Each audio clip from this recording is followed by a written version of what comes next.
Before Batman, before Hercules, before even the gods of Olympus were worshipped, there was Gilgamesh, a name buried for centuries beneath layers of earth, myth, and time. A king so powerful, so feared, and so obsessed with immortality that his legend was carved in a clay more than 4,000 years ago. This is not just a story from the past, it's the first story ever told.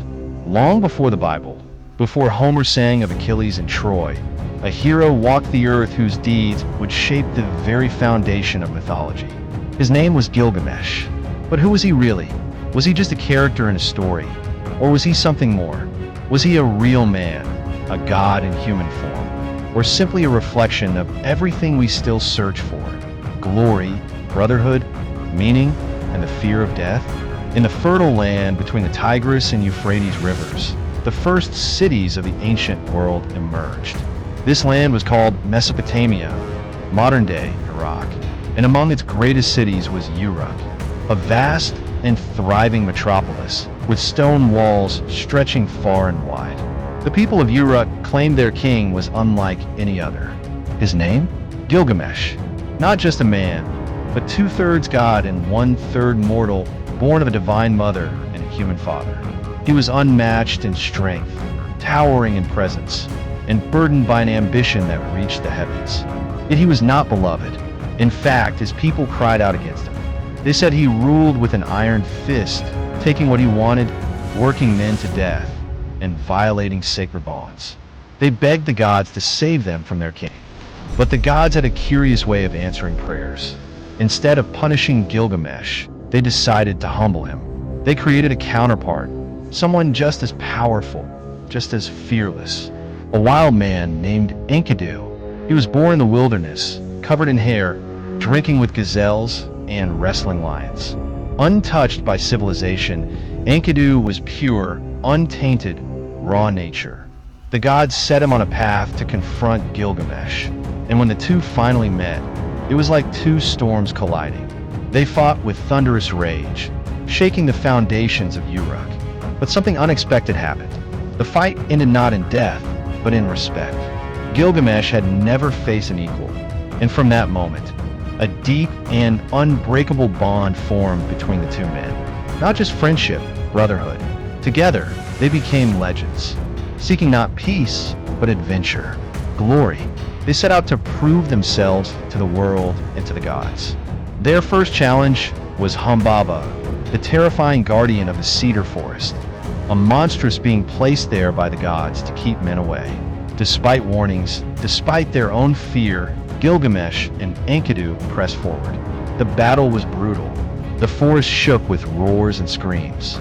But they emerged victorious, slaying Humbaba and cutting down the sacred trees. Their fame spread, but so did divine anger. Their next test came when the goddess Ishtar, the goddess of love and war, offered herself to Gilgamesh. But Gilgamesh refused her, mocking her cruel treatment of past lovers. Enraged, Ishtar demanded revenge. She sent the bull of heaven to destroy Uruk. The beast thundered across the land, killing hundreds. But Gilgamesh and Enkidu fought side by side and slew the bull. It was their most daring act and their gravest mistake. The gods had seen enough. Men had risen too far, challenged too much. A punishment was needed, and so they took Enkidu.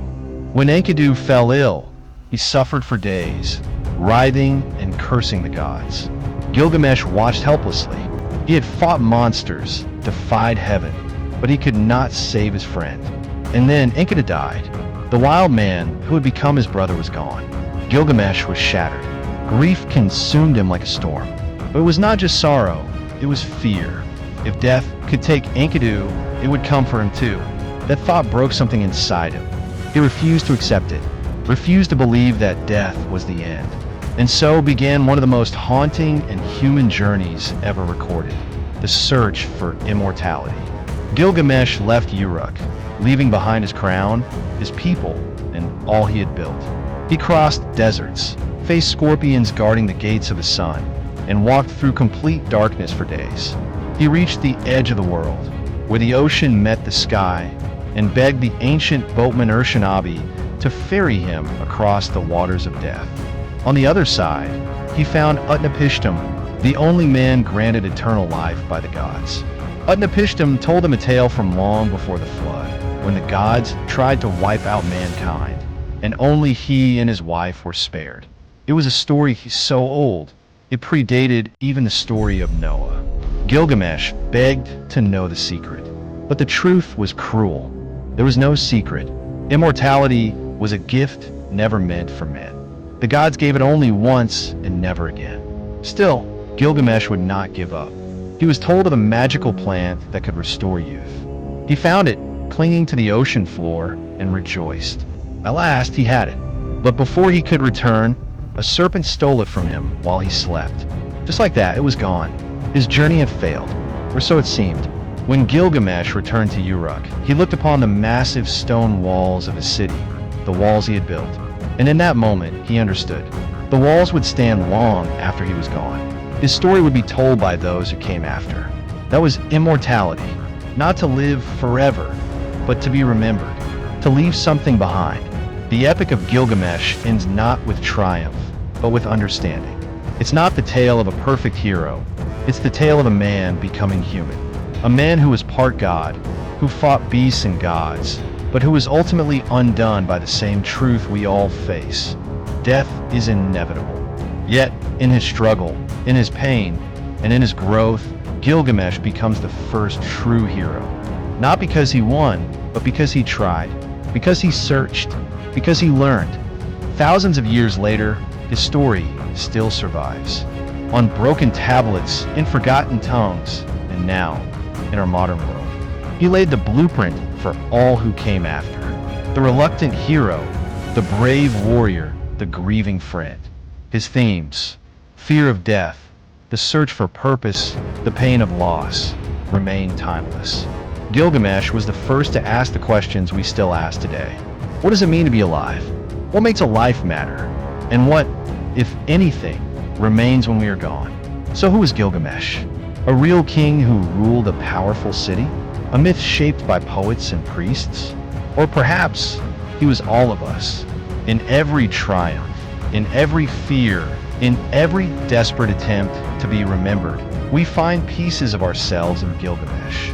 If this journey moved you, if it sparked a thought or made you reflect, don't forget to like this video and subscribe for more stories that shape the world. Let us know in the comments. What ancient legend should we explore next?